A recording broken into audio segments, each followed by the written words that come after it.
When you do something that is super alert, you will find that there is an intoxication in that. I can have you all stoned out because the substance is not outside, the substance is within. If you look at me, you would think I'm smoking, right?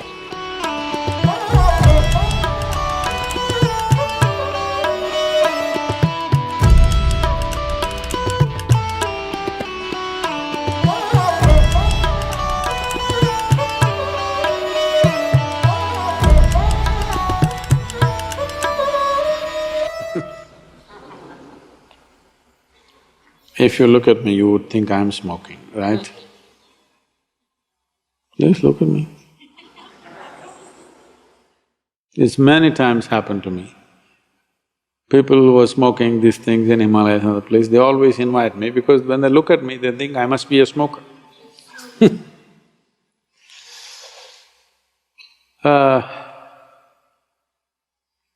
We need to understand this. Whatever chemicals we put into the system, either in the form of this or that, whichever way, essentially it can only ignite something within us. It cannot by itself cause too much to us. Only those kind of things which will put you to sleep totally, like an anesthetic, they work in a different way, they completely knock you down. But all the others which have some sense of experience, they're only stimulating something within you. Now the question is, are you self-start or push-start?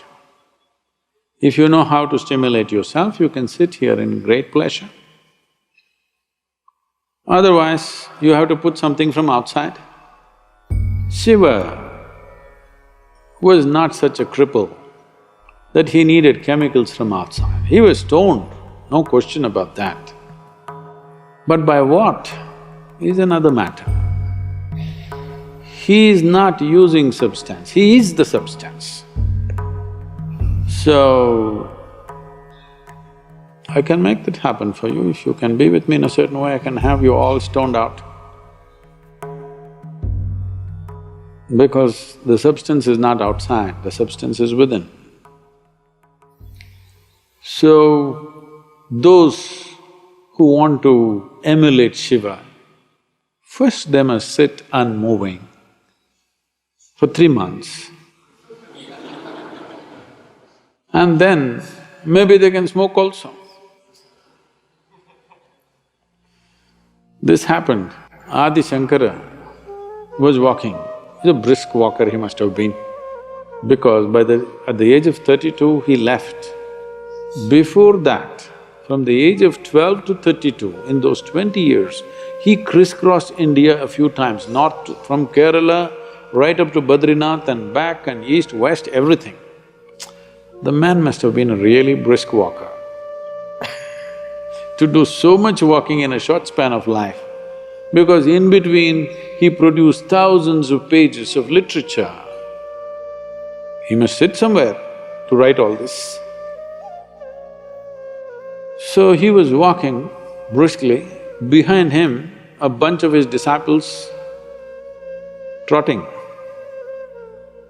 Then he saw outside a village, those days in India, even just about 25-30 years ago, these drink shops, the country drink, usually is arak or toddy, they were only outside the village, never it was brought into the village.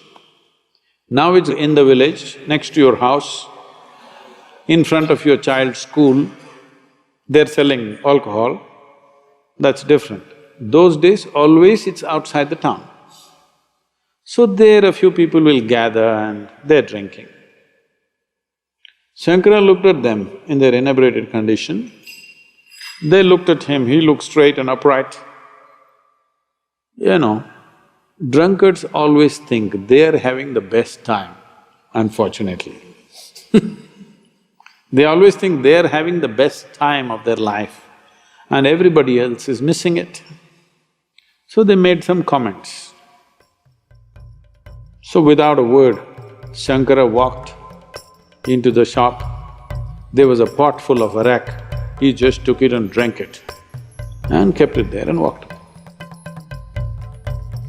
So the disciples saw their guru drank up a whole pot full of arak. Then he started walking briskly. Behind him they're trotting, among themselves discussion. When our guru can drink, why can't we drink? They just needed an excuse. So, they were discussing this and he knows what's happening. So he came to the next village, they're walking through. There was a blacksmith working with some molten iron. He just went, picked up that thing and drank it and walked on. They knew this they don't want to drink.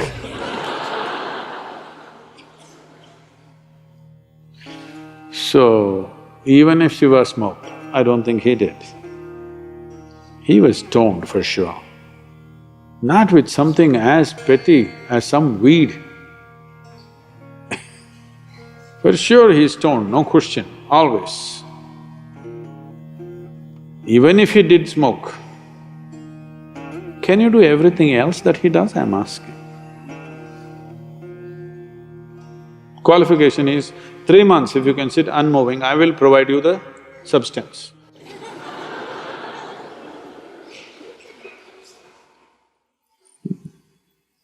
So, people thinking by smoking marijuana and feeling little smoked out, all that's happening is you're getting little hazy in your head. If getting hazy is spirituality, then I don't want to be spiritual.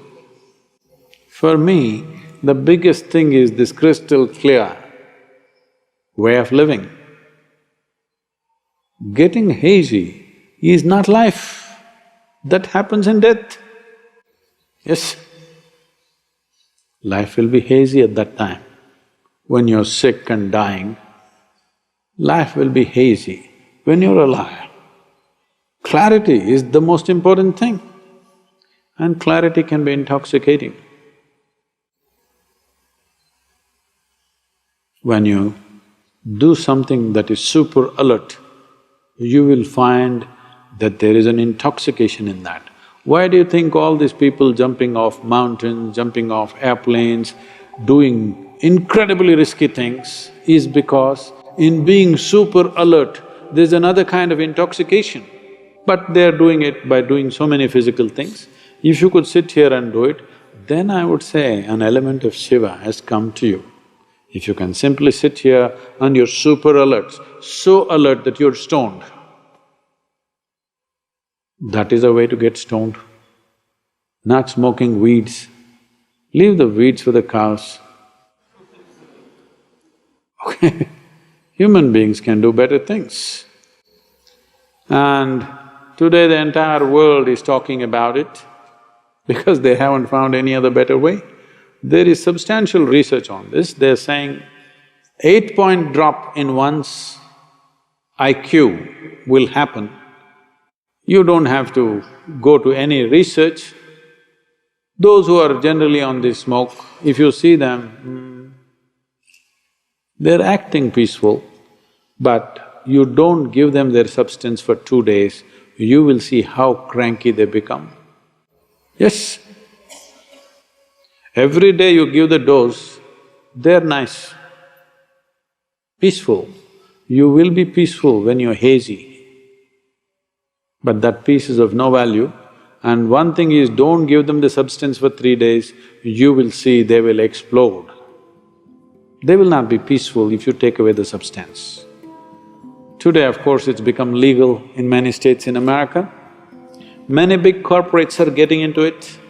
It is just that because you don't know how to handle your brain, which is not your making.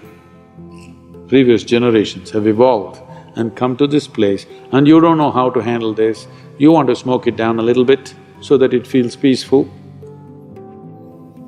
That's not the answer.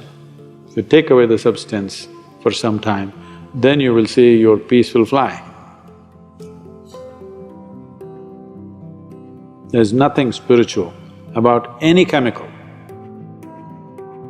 If you have not found any better use for your brain, except freaking, marijuana will do good things. At least you don't bother anybody, you smoked out and you simply sit somewhere.